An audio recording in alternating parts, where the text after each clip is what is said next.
আপনারা দেখছেন একুশে টেলিভিশন।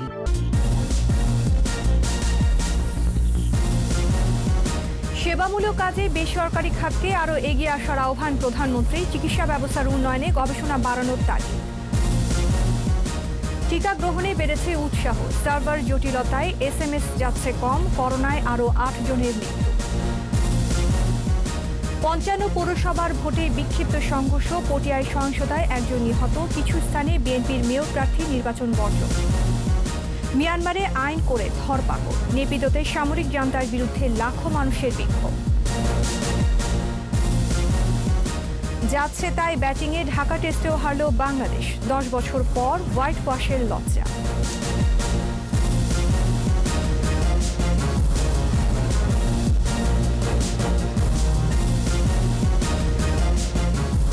শুনছিলেন ফার্স্ট সিকিউরিটি ইসলামী ব্যাংক লিমিটেড সংবাদ শিরোনাম। আমন্ত্রণ রাত 11টার 21 সংবাদে। সাথে আছি আমি আশা সাবেরা। দর্শক, একুশে টেলিভিশনের সংবাদ একই সাথে সরাসরি দেখতে পাবেন আমাদের ফেসবুক পেজ www.facebook.com/2124 অনলাইনে। Mega spider ceiling fan, mega বাতাসে শান্তির পরশ। এছাড়া সংবাদে আরও থাকছে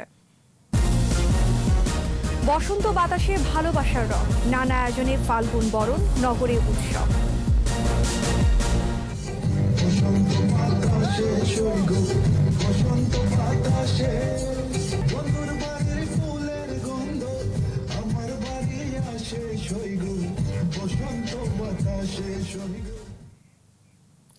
সেবামূলক কাজে বেসরকারি খাতকে আরও এগিয়ে আসার আহ্বান জানিয়েছেন প্রধানমন্ত্রী শেখ হাসিনা।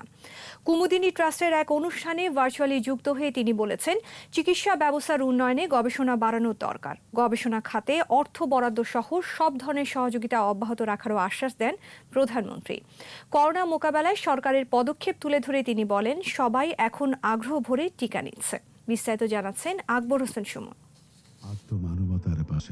কুমুদিনী ট্রাস্টের উদ্যোগে নারায়ণগঞ্জে গড়ে উঠছে গবেষণা প্রতিষ্ঠান Kumudini international institute of medical sciences and cancer research.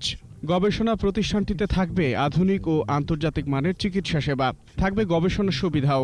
দানবীর রণদা প্রসাদ সাহার হাতে গড়া কুমুদিনী ট্রাস্টের সেবার খ্যাতি রয়েছে বিশ্বজুড়ে। গণভবন থেকে ভিডিও কনফারেন্সে যুক্ত হয়ে গবেষণা প্রতিষ্ঠানটির ভিত্তিপ্রস্তর স্থাপন করেন প্রধানমন্ত্রী শেখ হাসিনা। স্মৃতিচারণ করতে গিয়ে কুমুদিনী পরিবারের সঙ্গে তার শৈশবের কথা উল্লেখ করেন প্রধানমন্ত্রী। আমি আর রেহানা যখন আমার বাবা মায়ের ভাইদের লাশ দেখতে পাইনি, রণদা প্রসাদ এবং তার ছেলে তাদেরকে যে হত্যা করেছিল, কিন্তু তাদের লাশও তার পরিবার দেখতে পাইনি। আমার মনে আছে ছোটবেলা আমার বাবা আমাদেরকে নিয়ে গিয়েছিলেন কলেজ দেখার জন্য, স্কুল দেখার জন্য, সব কিছু আমরা ঘুরে ঘুরে দেখেছিলাম। তখন আমরা খুবই ছোট। সেখানকার সুন্দর পরিবেশ দেখে একসময় আব্বার তো ইচ্ছেই হয়ে গেল যে আমাকে ওখানে ভর্তি করে দেবেন। চিকিৎসা খাতে গবেষণা বাড়ানোর তাগিদ দিয়ে সব ধরনের সহায়তার আশ্বাস দেন সরকার প্রধান। আমাদের দেশে রিসার্চের সুযোগটা খুবই কম। রিসার্চ খুব, বিশেষ করে মেডিকেল সায়েন্সের রিসার্চ খুব বেশি একটা হচ্ছে না, যেটা হওয়া একান্তভাবে প্রয়োজন। কারণ আসলে যাদের রিসার্চ করার কথা সকলে মানে ডাক্তার হয়ে রোগী দেখতে এত ব্যস্ত, হাতে গোনা খুব কয়েকজনই আমি দেখি তাদের পাবলিকেশন এবং রিসার্চ। তাৎক্ষণিক ব্যবস্থা গ্রহণ করায় করোনা সংক্রমণ অনেকটা নিয়ন্ত্রণে রাখা সম্ভব হয়েছে বলে উল্লেখ করেন প্রধানমন্ত্রী। করোনা ভাইরাস মোকাবেলা করার জন্য তাৎক্ষণিকভাবে একবারের মধ্যে 7 দিনের মধ্যে আমরা 2000 ডাক্তার, 6000 নার্স আমরা নিয়োগ দিয়েছি এবং টেকনিশিয়ান নিয়োগ দিয়েছি, এবং আরও ভবিষ্যতে নিয়োগ দেওয়ার আমরা পদক্ষেপও নিয়েছি। আমাদের পদক্ষেপের ফলে আজকে এই করোনা ভাইরাস অনেকটা নিয়ন্ত্রণে। টিকা নিয়েও স্বাস্থ্য সুরক্ষা বিধি মেনে চলার নির্দেশ দেন প্রধানমন্ত্রী শেখ হাসিনা। ভ্যাকসিন দেওয়া সত্ত্বেও সবাইকে কিন্তু স্বাস্থ্য সুরক্ষাটা মেনে চলতে হবে। আকবর হোসেন সুমন, একুশে টেলিভিশন, ঢাকা। উৎসাহ উদ্দীপনায় দেশব্যাপী চলছে টিকা কার্যক্রম। তবে গত রাতে সার্ভারের সমস্যা দেখা দেয়ায় SMS গেছে কম। তাই কেন্দ্রগুলোতে মানুষের উপস্থিতিও কিছুটা কমেছে। তবে SMS না পেলেও নিবন্ধিতরা টিকা নিতে পারছেন। টিকা গ্রহণ করেছেন বিভিন্ন শ্রেণী পেশার মানুষ। এদিকে নগরবাসী টিকা নেয়ার প্রক্রিয়া সহজ করতে সংশ্লিষ্টদের তাগিদ দিয়েছেন ঢাকা দক্ষিণ সিটির মেয়র সাইদুল ইসলামের রিপোর্ট। করোনার ভ্যাকসিনের প্রতি দেশের মানুষের আগ্রহ ব্যাপক হারে বাড়ছে।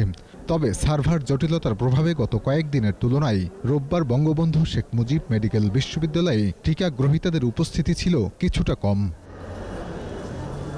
এরপরও সাধারণ মানুষ টিকা নিতে কেন্দ্রে এসেছেন। তারা জানান, টিকা নেয়ার পর স্বাভাবিক আছেন। অন্যদেরও ভ্যাকসিন নেয়ার আহ্বান তাদের।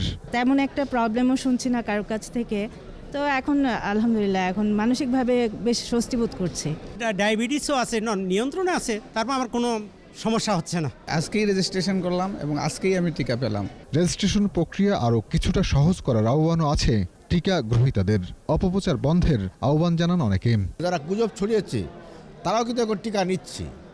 এই টিকা নেওয়ার মধ্য দিয়ে আমি টিকা নিলাম, আমার অনুভূতিটা এত আনন্দজনক। কিভাবে রেজিস্ট্রেশন করতে হবে ইত্যাদি ইত্যাদি সম্পর্কে, কিংবা আমি গ্রামেও দেখেছি যে গ্রামেও লোকজনের ধারণা নাই বিধায় তারা নানা রকম ভয় ভীতি। আরেকটু প্রচার, পজিটিভ প্রচার দরকার এবং আরেকটু লোককে উৎসাহিত করা দরকার। সার্ভার জটিলতায় SMS না পেলেও নিবন্ধিতরা টিকা পাচ্ছেন বলে জানান BSMMUর পরিচালক।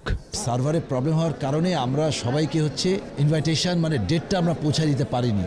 সকালের দিকে আমরা কিন্তু অনেককে পাঠিয়েছি, তো সেই হিসাবে হয়তো একটু পরের দিকে পাবে, but they will be coming, তারা আসবে। অন্যদিকে ঢাকা দক্ষিণ সিটি কর্পোরেশনের মেয়র টিকা নিয়েছেন পুরান ঢাকার মহানগর হাসপাতালে। পরে তিনি টিকা কার্যক্রম আরও সহজ করার আহ্বান জানান। অযথার জন্য আমার এলাকার লোকজন যেন হয়রানির শিকার না হয়, সেদিকে লক্ষ্য রাখাটা বাঞ্ছনীয়। সাইদুল ইসলাম, 21 টেলিভিশন, ঢাকা। কোভিড-19-এ 24 ঘন্টায় আরও 8 জনের মৃত্যু হয়েছে। এ নিয়ে মৃতের সংখ্যা 8,274। মৃত্যুর হার 1.53%। স্বাস্থ্য অধিদপ্তরের তথ্য অনুযায়ী 345তম দিনে দেশে নমুনা পরীক্ষা হয়েছে 12,901টি। এর মধ্যে শনাক্ত 326। মোট শনাক্তের সংখ্যা 5,40,592। নতুন 462 সহ সুস্থ হয়েছেন 4,87,229। করোনায় দৈনিক সংক্রমণ হার 2.53%। এ পর্যন্ত শনাক্তের হার 14.05% ও সুস্থতার হার 90.13%। করোনা মহামারীর শুরু থেকে আন্তর্জাতিক সংবাদ মাধ্যমের একটি অংশের বিরূপ প্রচারণার শিকার হয় বাংলাদেশ। ভয়াবহ দুর্ভিক্ষ, লাখ লাখ মানুষের মৃত্যু, অর্থনীতি ধসে পড়ার আশঙ্কার খবরই ছিল এসব গণমাধ্যমের বিষয়বস্তু। আর তাতে ইন্ধন যোগায় এক ব্রিটিশ সাংবাদিক ও 2 প্রবাসী।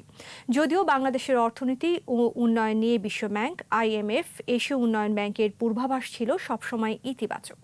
শেষ পর্যন্ত আশঙ্কা আর অপপ্রচারকে পেছনে ঠেলে সামনের দিকে যাচ্ছে দেশ।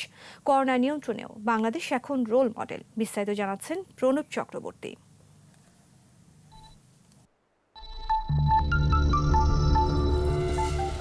2019 সালের ডিসেম্বরে চীনের উহান শহরে করোনা ভাইরাস প্রথম শনাক্ত হয়। এরপরই দ্রুতই তা বিশ্বজুড়ে ছড়িয়ে পড়ে, রূপ নেয় মহামারীতে। আর গেল বছরের 8 মার্চ করোনা ভাইরাস প্রথম শনাক্ত হয় বাংলাদেশে। এই মাসের শেষ দিকে বিশেষ সাধারণ ছুটি ঘোষণা করে সরকার। করোনা সংক্রমণ শুরুর আগেই প্রস্তুত হচ্ছিল বাংলাদেশ। আর শনাক্ত হওয়ার পর চিকিৎসার জন্য হাসপাতালের সংখ্যা বাড়তে থাকে। ভয় শঙ্কা দূরে ঠেলে চিকিৎসক, নার্স, স্বেচ্ছাসেবী সহ পুরো দেশ করোনা বিরোধী যুদ্ধে ঝাঁপিয়ে পড়ে। 31 মে সাধারণ ছুটি তুলে নেওয়া হয়। সচল হয় অর্থনীতির চাকা, খুলে যায় সরকারি বেসরকারি প্রায় সব প্রতিষ্ঠান, গতি ফেরে অর্থনীতিতে। স্বস্তির খবর আসতে থাকে বিশ্ব ব্যাংক, IMF, এশীয় উন্নয়ন ব্যাংক সহ সব আন্তর্জাতিক সংস্থা থেকেও। বাংলাদেশের অর্থনীতি নিয়ে ইতিবাচক পূর্বাভাস দেয় তারা। যদিও উন্নত, উদীয়মান, উন্নয়নশীল বেশিরভাগ অর্থনীতি তখন ভয়াবহ ঋণাত্মক প্রবৃদ্ধির ধারায়। এদিকে অর্থনীতির চাকার সচল হলেও করোনা মোকাবেলায় সরকার ছিল সবসময় সতর্ক। সামাজিক দূরত্ব বজায় রাখা, মাস্ক ব্যবহার সহ স্বাস্থ্যবিধি মেনে চলার শর্ত বহাল থাকে। তবে বাংলাদেশ সরকারের করোনা যুদ্ধ নিয়ে আন্তর্জাতিক গণমাধ্যমের একটি অংশ প্রথম থেকেই অপপ্রচার শুরু করে। এক্ষেত্রে সবচেয়ে বেশি এগিয়ে কাতার ভিত্তিক টেলিভিশন চ্যানেল আল জাজিরা। গত 7 এপ্রিল তাদের একটি প্রতিবেদনে বলা হয়, করোনার প্রভাবে বাংলাদেশে 20 লাখ মানুষের প্রাণহানি ঘটতে পারে। A recently leaked UN memo warned that Bangladesh is facing up to 2 million deaths from the pandemic if immediate and appropriate steps aren't taken. এর আগে 23 মার্চও তারা বিভ্রান্তিকর একটি প্রতিবেদন প্রচার করে। বাংলাদেশের মানুষ ভয়ে আছে আর দুর্যোগ মোকাবেলায় সরকারের পর্যাপ্ত প্রস্তুতি নেই, এমন দাবি করা হয় তাতে। Health professionals and others are questioning government's readiness to prepare for a looming epidemic on the horizon. Corona মোকাবেলায় বাংলাদেশ নিয়ে অপপ্রচারে পিছিয়ে ছিল না ব্রিটিশ সংবাদ মাধ্যম টেলিগ্রাফও। সাধারণ ছুটি তুলে নেওয়ার তীব্র সমালোচনা করে গত 11 জুন বাংলাদেশকে ঝুঁকিপূর্ণ দেশ হিসেবে আখ্যা দেয় টেলিগ্রাফ। বলা হয় অর্থ ও খাবারের অভাবে রাজধানী ছাড়ছে বহু মানুষ। বাংলাদেশ নিয়ে ইতিবাচক ছিল না জার্মান সংবাদ মাধ্যম ডয়েচে ভেলেও। এক প্রতিবেদনে সংবাদ মাধ্যমটি জানায় করোনা বাংলাদেশে মারাত্মকভাবে আঘাত করেছে। আর ঘুরে ফিরেই ওইসব প্রতিবেদনে ব্রিটিশ সাংবাদিক ডেভিড বার্কম্যান, ইউরোপ প্রবাসী 2 বাংলাদেশি পিনাকি ভট্টাচার্য ও তাসনিম খলিলের বক্তব্যকেই বিশেষজ্ঞ মত হিসেবে উপস্থাপন করা হয়। 3 জনের এই চক্রটি বাংলাদেশ বিরোধী প্রচারণায় আন্তর্জাতিক গণমাধ্যমের একটি অংশকে দীর্ঘদিন ধরেই ব্যবহার করছে। তবে কয়েকটি আন্তর্জাতিক সংবাদ মাধ্যমের প্রতিবেদন শেষ পর্যন্ত ভুল ও মিথ্যা হিসেবে প্রমাণিত হয়েছে। প্রবৃদ্ধির ধারা অব্যাহত রেখেছে বাংলাদেশ। বিশ্বব্যাংক, IMF, এশীয় উন্নয়ন ব্যাংক বলছে চলতি বছরও বড় প্রবৃদ্ধির অর্জনকারী দেশগুলোর মধ্যে একটি হবে বাংলাদেশ। প্রণব চক্রবর্তী, 21 টেলিভিশন। 55 পৌরসভার নির্বাচনে অধিকাংশটিতে বেসরকারি ফলাফল ঘোষণা করা হয়েছে। এর মধ্যে মেয়র পদে আওয়ামী লীগ প্রার্থীদের জয় জয়কার। এবার 29 পৌরসভায় ইভিএমে আর 26টিতে ভোট হয় ব্যালটে। প্রতিনিধিদের সহায়তায় মুশফিকা নাসরিনের রিপোর্ট। চতুর্থ ধাপে 55 পৌরসভার নির্বাচনে মেয়র পদে বেসরকারি ফল। বান্দরবানে আওয়ামী লীগের মোহাম্মদ ইসলাম বেবি বিজয়ী হয়েছেন। টাঙ্গাইলের গোপালপুরে আওয়ামী লীগের রকিবুল হক ছানা বিজয়ী হন। এদিকে পটুয়াখালীর কলাপাড়ায় বিজয়ী হয়েছেন আওয়ামী লীগের বিপুল চন্দ্র হাওলাদার। চুয়াডাঙ্গার আলমডাঙ্গায় আওয়ামী লীগের হাসান কাদির গনু, চুয়াডাঙ্গা জীবননগরে আওয়ামী লীগের রফিকুল ইসলাম বিজয়ী হয়েছেন। এদিকে রাজশাহীর তাহিরপুরে আওয়ামী লীগের আবুল কালাম আজাদ, সাতক্ষীরায় বিএনপির তাসকিন আহমেদ চিস্তি, বাগেরহাটে আওয়ামী লীগের খান হাবিবুর রহমান, খাগড়াছড়ির মাটিরাঙ্গায় আওয়ামী লীগের শামসুল হক, ব্রাহ্মণবাড়িয়ার আখাউড়ায় আওয়ামী লীগের তাকজিল খলিফা কাজল, জামালপুরের মেলান্দহে আওয়ামী লীগের শফিক জাহিদি রবিন, হবিগঞ্জের চুনারুঘাটে আওয়ামী লীগের সাইফুল ইসলাম রুবেল বিজয়ী হয়েছেন। জয়পুরহাটের কালে আওয়ামী লীগের রাবেয়া সুলতানা, চাঁদপুরের ফরিদগঞ্জে আওয়ামী লীগের আবুল খায়ের পাটোয়ারি, কচুয়ায় আওয়ামী লীগের নাজমুল আলম স্বপন, ময়মনসিংহের ফুলপুরে আওয়ামী লীগের শশধর সেন, ত্রিশালে স্বতন্ত্র ABM আনিসুজ্জামান বিজয়ী হয়েছেন। এদিকে ঠাকুরগাঁও পৌরসভায় আওয়ামী লীগের আঞ্জুমান আরা বন্যা, রানীশঙ্কল পৌরসভায় মোস্তাফিজুর রহমান, চাঁপাইনবাবগঞ্জের শিবগঞ্জ আওয়ামী লীগের সৈয়দ মনিরুল ইসলাম, নেত্রকোনায় আওয়ামী লীগের নজরুল ইসলাম, সিলেটের কানাইঘাটে আওয়ামী লীগের লুৎফর রহমান বিজয়ী হন। মুশফিকা নাজনীন, 21 টেলিভিশন। এর আগে চতুর্থ ধাপের পৌর নির্বাচনে ভোট গ্রহণের সময় কিছু স্থানে বিচ্ছিন্ন সংঘর্ষ হয়। চট্টগ্রামের পটিয়ায় নির্বাচনী সহিংসতায় 1 জন নিহত হন। এদিকে অনিয়মের অভিযোগে বেশ কয়েকটি পৌরসভায় বিএনপির মেয়র প্রার্থীরা ভোট বর্জন করেন। প্রতিনিধিদের সহায়তায় মাসুম আলিসার রিপোর্ট। চট্টগ্রামের পটিয়া পৌরসভায় ভোট গ্রহণ চলছিল শান্তিপূর্ণভাবেই। দুপুরে গোবিন্দখিল চিবাতল স্কুল কেন্দ্রে কাউন্সিলর প্রার্থী রাজীব ও আব্দুল মান্নানের সমর্থকদের মধ্যে সংঘর্ষ বাধে। শুরু হয় গোলাগুলি, গুলিবিদ্ধ হয় 3 জন। এদের মধ্যে কাউন্সিলর প্রার্থী মান্নানের ভাই আব্দুল মজিদ মারা যায়। নরসিংদীতে ব্যালট পেপার ছিনতাই হওয়ায় UMC আদর্শ উচ্চ বিদ্যালয়ের 3টি কেন্দ্রের ভোট গ্রহণ স্থগিত হয়েছে। হবিগঞ্জের চুনারুঘাট কেন্দ্রে ভোটারদের ওপর হামলা চালায় দুর্বৃত্তরা। এদিকে শুরুতে ভোটার উপস্থিতি কিছুটা কম থাকলেও বেলা বাড়ার সাথে সাথে বাড়তে থাকে ভোটার উপস্থিতি। কেন্দ্রগুলোতে নারী ভোটারের উপস্থিতি তুলনামূলক বেশি। শান্তিপূর্ণ ভোট হয়েছে ময়মনসিংহের ত্রিশাল ও ফুলপুর, নেত্রকোনা, টাঙ্গাইলের গোপালপুর, কালিহাতী, রাজশাহীর নওহাটা, গোদাগাড়ি, তানোর ও তাহেরপুরে, ঠাকুরগাঁও সদর ও রানীশঙ্কল, চাঁপাইনবাবগঞ্জের শিবগঞ্জ, চুয়াডাঙ্গার জীবননগর ও আলমডাঙ্গা, বরিশালের মুলাদি, বানারীপাড়া, সাতক্ষীরা, বাগেরহাট এবং যশোরের চৌগাছা ও বাঘারপাড়ায়। বেশিরভাগ পৌরসভাতেই ভোটের পরিবেশ ছিল শান্তিপূর্ণ। ভোটারদের অনেকটা ভিড় রয়েছে এবং সবাই লাইনে দাঁড়িয়ে এই প্রথমবারের মতন ইভিএমে ভোট দিচ্ছে। মোটামুটি সমস্যা হচ্ছে না এখানে, আর পুলিশ প্রশাসন আইন প্রশাসন খুব ভালোভাবে নিরাপত্তা দিচ্ছে আমাদের। শান্তিপূর্ণভাবে নির্বাচন হচ্ছে, আমরা সবাই খুশি। আইন শৃঙ্খলার লোকজন চারিদিকে সবসময় নজর রাখতেছে, তো আশা করছি সুষ্ঠুভাবে ভোট সম্পন্ন হবে। এদিকে অনিয়মের অভিযোগে চুয়াডাঙ্গার আলমডাঙ্গা ও জীবননগরে বিএনপির মেয়র প্রার্থী, লক্ষ্মীপুরের রামগতিতে 5 প্রার্থী এবং বরিশালের বানারীপাড়ায় স্বতন্ত্র প্রার্থী, নাটোরের বড়াইগ্রাম, বাগেরহাট, মুন্সিগঞ্জের মীরকাদিম, ঠাকুরগাঁয়ে বিএনপির প্রার্থী ভোট বর্জন করেছেন। প্রতিকার না পাওয়ায় আমি এই ভোট বর্জন করছি। আমি নিজে প্রার্থী, ভোট দিতে পারি নাই, আমি এই নির্বাচন আমি প্রত্যাহার। আমরা বাংলাদেশ জাতীয়তাবাদী দলের পক্ষ থেকে এই ভোট এর ফলাফলকে গ্রহণ করব না। মাসুম আলিসা, 21 টেলিভিশন। ঋতু পরিক্রমায় প্রকৃতিতে এসেছে বসন্ত। শীতের রুক্ষতা ভেদ করে শুষ্ক প্রকৃতিতে ফাগুন আসে রং নিয়ে। সব উদ্দীপনায় নবসাজে সজ্জিত হয় প্রকৃতি। মানুষের মনোজগতে আসে পরিবর্তন। কোভিড মহামারী বিদায় নেবে পৃথিবী থেকে। উৎসবের সম্ভ্রম রং নিয়ে আবারও মেতে উঠবে বসুন্ধরা। বসন্ত বরণ হবে মহাসমারোহে, এমন প্রত্যাশায় ছিল সবার কণ্ঠে। স্মৃতিমণ্ডলের রিপোর্ট। ফাগুন হাওয়ায় হাওয়ায় করেছি জেদা। বসন্ত এসে গেছে। বসন্ত বাতাসে উন্মাতাল প্রকৃতি। আগুন লাগা পলাশ আর কোকিলের ডাক, প্রকৃতিতে জেগেছে প্রাণ।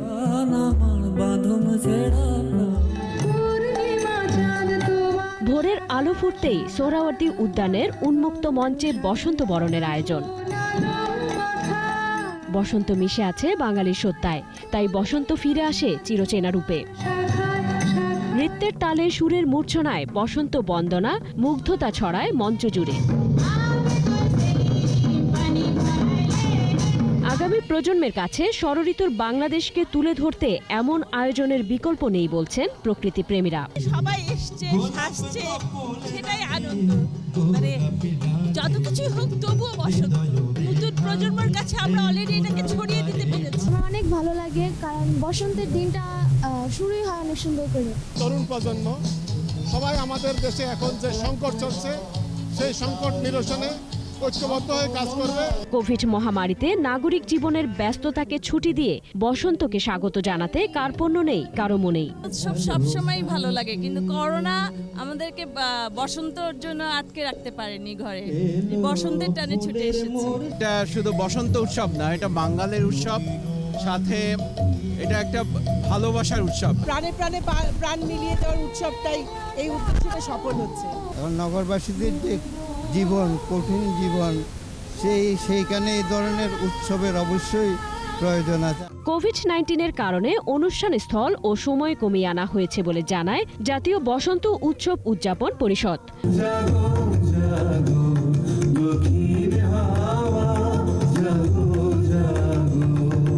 বসন্ত কথন পর্বে প্রকৃতির কাছ থেকে শিক্ষা নিয়ে দীক্ষিত হওয়ার আহ্বান আয়োজকদের। আজ পর্যন্ত আমাদের যা অর্জন, বিজ্ঞান বলি, যা কিছু বলি, সব কিছু প্রকৃতির কাছ থেকে। আসুন আমরা বিশেষ করে তরুণ প্রজন্ম প্রকৃতির মাঝে নিজেদেরকে বিলিয়ে নিই। রাখি বন্ধনের পর বসন্ত রঙে রাঙিয়ে দিতে ছড়িয়ে দেয়া হয় আবির। শীতের রুক্ষতা ভেদ করে বসন্ত বার্তায় বদলে যায় প্রকৃতি। মানুষের মনোজগতেও আসে পরিবর্তন। বদলে যাওয়া পৃথিবীতে সীমিত পরিসরে নয়, বরং মহাসমারোহে ঋতুরাজ বসন্তকে বরণ করার প্রত্যাশাই ছিল সবার কণ্ঠে। স্মৃতিমণ্ডল, 21 টেলিভিশন। এবার মিয়ানমার পরিস্থিতি। বিক্ষোভ দমাতে এবার আইন করে ধরপাকড় জোরদার করেছে মিয়ানমারের সেনাবাহিনী। তল্লাশি চালাতে বাতিল করেছে আদালতের অনুমতি নেওয়ার বিধান। সেনাবাহিনীর এমন করা পদক্ষেপ সত্ত্বেও থেমে নেই আন্দোলন। টানা 9ম দিনের মতো রাজধানীর নেপিদো সহ বিভিন্ন শহরে বিক্ষোভ করেছে লাখো মানুষ। রিপোর্ট দুলি মল্লিকের। মিয়ানমারে কোনো কৌশলেই বিক্ষোভকারীদের থামাতে পারছেন না সেনা কর্তৃপক্ষ। টানা 9ম দিনের মতো রাজপথে নামে লাখো মানুষ। নির্বাচিত নেত্রী অং সান সুচির মুক্তি ও গণতন্ত্র পুনরুদ্ধারের দাবিতে সরব তারা। শুধু দিনে নয়, রাতেও কারফিউ উপেক্ষা করে বিক্ষোভ করেছে বিভিন্ন শ্রেণী পেশার মানুষ। ইয়াঙ্গুনে সাদা কাপড় পরে প্রকৌশলী শিক্ষার্থীদের বিক্ষোভ সবার নজর কাড়ে। নেপিদোতে চলে মোটরসাইকেল ও গাড়ির মহড়া। টানা বিক্ষোভে সেনাবাহিনীর উদ্বেগ স্পষ্ট। নিষেধাজ্ঞা কারফিউ জারির পর বিক্ষোভ দমনে এবার জারি করা হয়েছে নতুন আইন। ওয়াটফোর্ড ভিলেজ ট্র্যাক্ট অ্যাডমিনিস্ট্রেশন নামে এই আইনের আওতায় স্থানীয় কর্তৃপক্ষকে অবহিত না করে রাতে বাড়িতে অতিথি রাখা হলে জরিমানা বা কারাদণ্ড ভোগ করতে হবে বাড়িওয়ালা ও অতিথিকে। ধরপাকড় আরও সহজ করতে সন্দেহভাজনদের আটক ও ব্যক্তিগত সম্পত্তিতে তল্লাশি চালানোর আগে আদালতের অনুমতি নেওয়ার বিধান বাতিল করা হয়েছে। সড়কে সেনা টহল বাড়ানো হয়েছে আর রাতে জারি রয়েছে কারফিউ। পর্যবেক্ষক সংস্থা অ্যাসিস্ট্যান্ট অ্যাসোসিয়েশন ফর পলিটিক্যাল প্রিজনারের তথ্য অনুযায়ী অভ্যুত্থানের পর এ পর্যন্ত সেনাবাহিনীর হাতে আটক হয়েছে অন্তত ৩৮৪ জন। এদের অধিকাংশই রাতে আটক হন। দুলি মল্লিক, ২১ টেলিভিশন। আবারও আমন্ত্রণ রাত ১১টার ২১ সংবাদে। বিএনপি এখন গায়ে পড়ে সংঘাতে জড়ানোর অপচেষ্টা করছে বলে মন্তব্য করেছেন আওয়ামী লীগ সাধারণ সম্পাদক ওবায়দুল কাদের।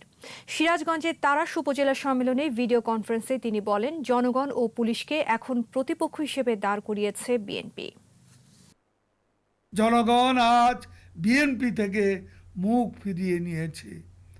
প্রিয় ভাই এবং বোনেরা, আজকে একটি দল সুপরিকল্পিতভাবে দেশে বিদেশে বসে দেশের বিরুদ্ধে, সরকারের বিরুদ্ধে ষড়যন্ত্র করছে। বিএনপি এখন জনগণ ও পুলিশকে প্রতিপক্ষ হিসাবে দাঁড় করিয়েছে।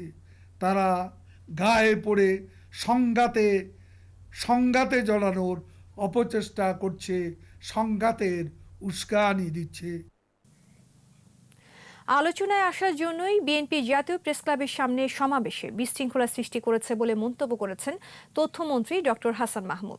দুপুরে রাজধানীর তোপখানা রোডে বাংলাদেশ প্রেস কাউন্সিল দিবস উপলক্ষে অনুষ্ঠানে পতাকা উত্তোলন শেষে কথা বলেন সারা দেশে আরও অনেক সমাবেশ হয়েছে, কোথাও তো এই রকম গন্ডগোল হয়নি। বিএনপি চেয়েছিল এই রকম একটি ঘটনা ঘটুক, খবরের শিরোনাম হোক, এর দায়ভার বিএনপিকেই নিতে হবে বলেও মন্তব্য করেন তিনি। পরে আলোচনা অনুষ্ঠানে প্রেস কাউন্সিল দিবস নিয়ে বলেন, প্রেস কাউন্সিল আইন পরিবর্তন করা হচ্ছে, সেই সাথে সংবাদ মাধ্যমের স্বাধীনতা নিশ্চিত করা হচ্ছে। কয়েকশো মানুষের সমাবেশকে যখন বিএনপি বলে বিশাল সমাবেশ, তখন বুঝতে হবে তারা আসলে জনগণ থেকে কতটুকু বিচ্ছিন্ন। সমাবেশ তো আরও দেশের বিভিন্ন জায়গায় হয়েছে, চট্টগ্রামে হয়েছে, অন্যান্য জায়গায় হয়েছে, কোথাও তো এই ধরনের গণ্ডগোল হয়নি। তারা ঢাকা শহরে চেয়েছিল এরকম একটি গণ্ডগোল হোক এবং খবরের শিরোনাম হোক। জিয়াউর রহমান জাতির জনক বঙ্গবন্ধু শেখ মুজিবুর রহমান হত্যাকাণ্ডের সাথে জড়িত, এর সুস্পষ্ট প্রমাণ রয়েছে। যথাসময়ে দালিলিক প্রমাণ ও তথ্যাদি জাতির সামনে তুলে ধরা হবে, এসব দাবি করেছেন মুক্তিযুদ্ধ বিষয়ক মন্ত্রী আকম মোজাম্মেল হক। রাজনৈতিক প্রতিহিংসামূলকভাবে জিয়াউর রহমানের বীর উত্তম খেতাব বাতিলে জামুকা প্রস্তাব করেছে বিএনপি নেতাদের এসব অভিযোগের জবাবে বলেন, প্রস্তাবটি গ্রহণ ও পর্যালোচনা করা হচ্ছে, বাতিল হবে কি হবে না এই বিষয়ে চূড়ান্ত সিদ্ধান্ত নেবে মুক্তিযুদ্ধ বিষয়ক মন্ত্রণালয়।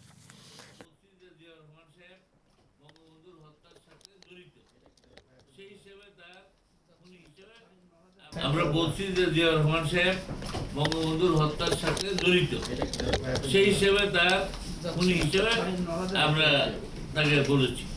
তার দলের পক্ষ থেকে বলা হয়েছে যে তিনি খুনের সাথে জড়িত নয়। আমরা জবাবে বলেছি যে তার যে কি সম্পৃক্ততা আছে দালিলিক প্রমাণ সহ তথ্যাদি সহ আমরা জাতির সামনে উপস্থাপন করি। আমরা বলেছি যে তার যে সম্পৃক্ততা আছে তিনি বঙ্গবন্ধুর হত্যার সাথে জড়িত, আমাদের কাছে প্রমাণ আছে, আমরা ইনশাআল্লাহ যথাসময়ে প্রমাণ সহ জাতির সামনে পরবর্তী প্রক্রিয়া। ঢাকা মহানগরের পয় প্রণালীর পানি পরিশোধনের পরিকল্পনা নেওয়া হয়েছে বলে জানিয়েছেন স্থানীয় সরকার মন্ত্রী মোহাম্মদ তাজুল ইসলাম। আর সেপটিক ট্যাঙ্ক ব্যবহার বাধ্যতামূলক করা হবে বলে জানিয়েছেন উত্তর সিটির মেয়র আতিকুল ইসলাম। পয় বর্জ্য লেকে কিংবা নালায় না ফেলার আহ্বান জানিয়েছেন তিনি। রাজধানীর এক কর্মশালায় এসব কথা বলেন তারা। মাহমুদ হাসানের রিপোর্ট। জনবহুল ঢাকায় এখনও আধুনিক, টেকসই ও উন্নত পয়ঃবর্জ্য ব্যবস্থাপনা গড়ে ওঠেনি। এর ফলে পরিবেশ দূষণের পাশাপাশি হুমকির মুখে পড়ছে জনস্বাস্থ্য। এমন তথ্য উঠে আসে উত্তর সিটি কর্পোরেশন আয়োজিত পয় নিষ্কাশন ব্যবস্থাপনা কর্মশালায়। অনুষ্ঠানে পয়ঃবর্জ্য সরাসরি খালে কিংবা নালায় না ফেলার আহ্বান জানান মেয়র আতিকুল ইসলাম। ভবন মালিকদের তাগিদ দেন সেপটিক ট্যাঙ্কি স্থাপনের জন্য। গুলশান, বাড়িধারা, বনানী অভিজাত এলাকা যেটাকে আমরা বলি, তার থেকে ডিরেক্ট আপনি লাইন দিয়ে দিলেন আপনি লেকের মধ্যে। আপনারা এখন ভাবুন আপনাদের ফিকাল স্লাজ নিয়ে আপনারা কি করবেন। শুধু দেখার জন্য একটি সেপটিক ট্যাঙ্ক করবেন না, আল্লাহর রাস্তায় এটি যেন কার্যকরী হয় সেই ধরনের সেপটিক ট্যাঙ্ক কিন্তু করতে হবে। স্থানীয় সরকার মন্ত্রী জানান, সিওয়ারেজ লাইন দিয়ে বৃষ্টির পানি নিষ্কাশনের কথা থাকলেও প্রবাহিত হচ্ছে পয়ঃবর্জ্য, ফলে বাড়ছে পরিবেশ দূষণ। দুটা সাপ্টার আছে, একটা সলিড ওয়েস্ট বলেন আর পিকেল স্লাজ বলেন, both have a management system. একটা হলো ম্যানেজমেন্ট আর একটা হলো ডিসপোজাল। এখন আমরা দুইটা এরিয়াতে আমাদের কাজ করতে হবে, otherwise we can not solve the problem. প্রতিদিন রাজধানীতে বর্জ্য পানি উৎপন্ন হয় 20 লাখ ঘনমিটার, এর মধ্যে পরিশোধন করা হয় 0.4 লাখ ঘনমিটার। মাহমুদ হাসান, একুশে টেলিভিশন, ঢাকা। এবার আমাদের বিশেষ আয়োজন ভাষার মাস।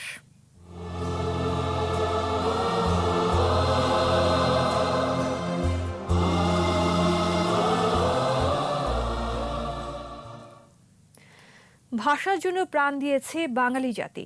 সেই সংগ্রামের পথ ধরে স্বাধীনতা এসেছে। অমর 21-এ পেয়েছে আন্তর্জাতিক মাতৃভাষা দিবসের স্বীকৃতি। স্বাধীনতার এত বছর পরেও বাংলা ভাষার ইতিহাস নতুন প্রজন্মের কাছে অস্পষ্ট, আছে বিভ্রান্তি। অভিভাবকরা বলছেন, শুধু মুখস্থ বুলি হিসেবে নয়, বাংলাকে ধারণ করতে হবে সংগ্রামী চেতনার আকর হিসেবে। সাংস্কৃতিক পরিমণ্ডল বিকাশের দাবি তাদের। শাকির আরজুর রিপোর্ট। 1952 সালের ভাষা আন্দোলন, 21শে ফেব্রুয়ারি পুলিশের গুলি। এরপর এই মানচিত্র হয়ে ওঠে সংগ্রাম ও শহীদের জনপদ। মুক্তিযুদ্ধ সহ এই বাংলার সকল সংগ্রামের চেতনায় ভাষা আন্দোলন। বিশ্বে জনসংখ্যার বিচারে বাংলা ভাষার অবস্থান প্রথম 10টি ভাষার মধ্যে। তবে ভাষার অধিকার প্রতিষ্ঠার জন্য জীবনদান, মাতৃভাষাকে ঘিরে সংগ্রামের ঐতিহ্য শুধুমাত্র বাঙালির। অমর 21 আজ আন্তর্জাতিক মাতৃভাষা দিবস হিসেবে স্বীকৃত। ভাষা সংগ্রামের সেই গৌরবের ইতিহাস কতটুকু জানে নতুন প্রজন্ম?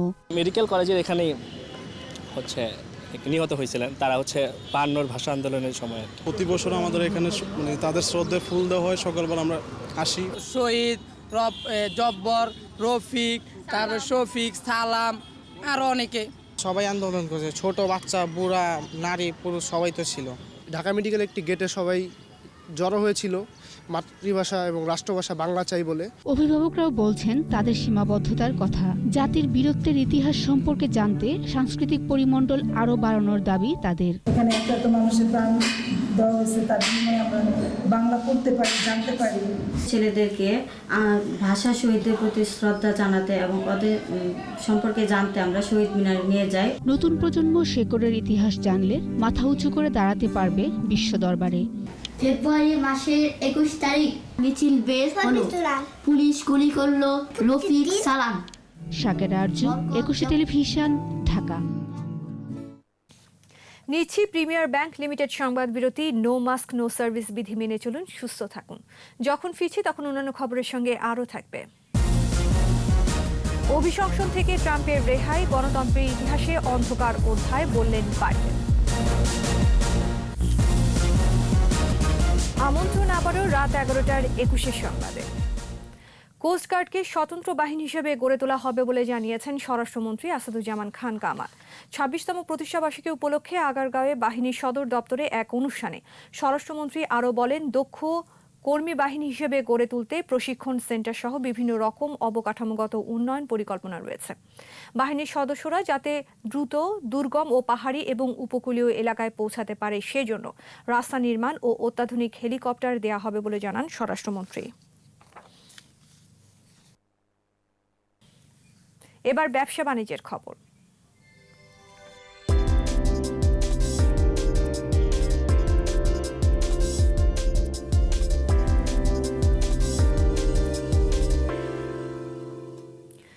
বরিশাল, ভোলা ও মানিকগঞ্জে চালু হয়েছে ফার্স্ট সিকিউরিটি ইসলামী ব্যাংকের 3টি এজেন্ট ব্যাংকিং আউটলেট।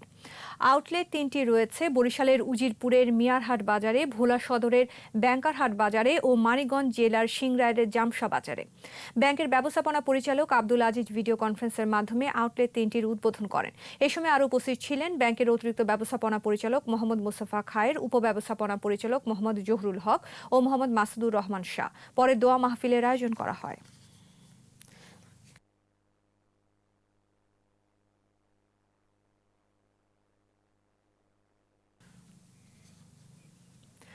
ইসলামী ব্যাংকের বিনিয়োগ গ্রাহক কুসুমকলি শু ফ্যাক্টরি বাজারে এনেছে নতুন দুটি ব্র্যান্ড। রাজধানীর একটি হোটেলে ভিনকা ও ডক্টর মার্ক নামে নতুন ব্র্যান্ড দুটির মোড়ক উন্মোচন করা হয়। এ উপলক্ষে আয়োজিত অনুষ্ঠানের প্রধান অতিথি ছিলেন শিল্পমন্ত্রী নুরুল মজিদ মাহমুদ হুমায়ুন। বিশেষ অতিথি ছিলেন বিসিক বাংলাদেশের চেয়ারম্যান মোশতাক হাসান ও ইসলামী ব্যাংকের ম্যানেজিং ডাইরেক্টর ও সিইও মোহাম্মদ মনিরুল মাওলা। সভাপতিত্ব করেন SME ফাউন্ডেশনের ব্যবস্থাপনা পরিচালক ডক্টর মোহাম্মদ মফিজুর রহমান। 2010 সাল থেকে কুসুমকলি শু ফ্যাক্টরির কার্যক্রম চালিয়ে আসছেন নারী উদ্যোক্তা নাজমা খাতুন।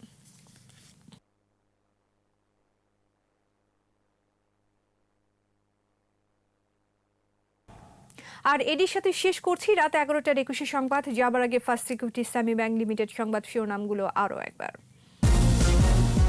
সেবামূলক কাজে বেসরকারি খাতকে আরও এগিয়ে আসার আহ্বান প্রধানমন্ত্রী। চিকিৎসা ব্যবস্থার উন্নয়নে গবেষণা বাড়ানোর তাগিদ।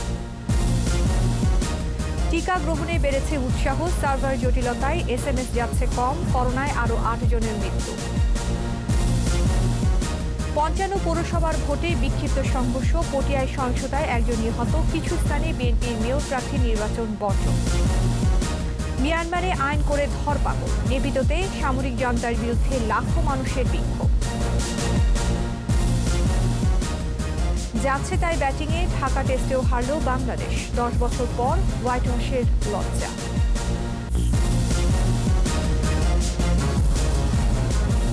সর্বশেষ খবর জানতে ডায়াল করুন 2021 নম্বরে আর ভিজিট করুন 21-tv.com এই ওয়েবসাইটে। এছাড়া ফেসবুকে লগ ইন করতে পারেন facebook.com/2124 অনলাইনে। পরের সংবাদ রাত 1টায় দেখার আমন্ত্রণ রইল। স্বাস্থ্যবিধি মেনে চলুন, সুস্থ থাকুন। ধন্যবাদ।